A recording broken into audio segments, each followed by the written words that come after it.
Hi అండి, అందరూ ఎలా ఉన్నారు? Welcome back to Indraja homes. ఈరోజు నేను బొబ్బర్లతో వెరైటీగా వంకాయ వేసి పప్పు చేయబోతున్నానండి. అది ఎలా చేయాలో, వాటికి ఏమేమి కావాలో ఒకసారి చూద్దాము. ఒక 1/4 కిలో బొబ్బర్లు తీసుకోవాలి, పచ్చి బొబ్బర్లు.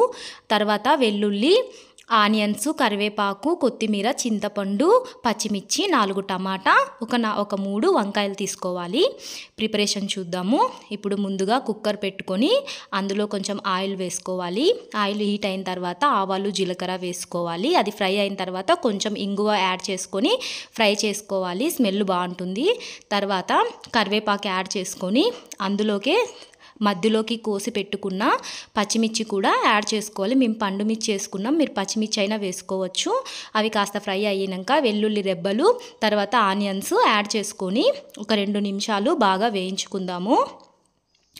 ఇలా బాగా వేగిన తర్వాత ఇందులోకి బొబ్బర్లు పక్కన పెట్టుకున్నాం కదా, అవి వేసేసుకోవాలి. కొత్తగా ఉంటుందండి ఈ పప్పు. కందిపప్పు, పెసరపప్పుతో చూసుంటారు కదా, ఇది కాస్త వెరైటీగా ఉంటుంది.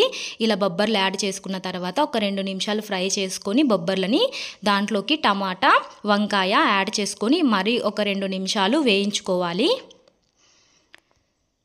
ఇలా బాగా వేగాక అందులోకి కొంచెం చింతపండు, తర్వాత కొత్తిమీర,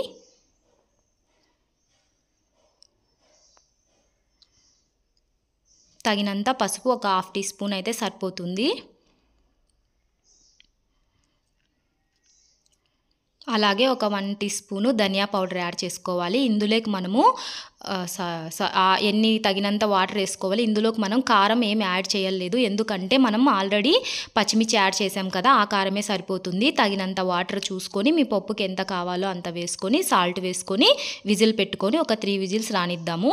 ఇలా మెత్తగా అయిన తర్వాత పప్పు గుత్తితో కానీ మ్యాషర్తో కానీ మెదుపుకొని కొంచెం కొత్తిమీరతో గార్నిష్ చేసుకోవాలి. అంతే, ఎంతో రుచికరమైన జొన్న రొట్టెలోకి, మామూలు చపాతీలోకి, రాగి సంగటిలోకి సూపర్గా ఉంటుందండి. మీకు కనుక ఈ వీడియో నచ్చితే నా ఛానల్ని సబ్స్క్రైబ్ చేసుకోండి, లైక్ చేయండి, షేర్ చేయండి. నచ్చితే ఒక లైక్ ఇవ్వండి ప్లీజ్.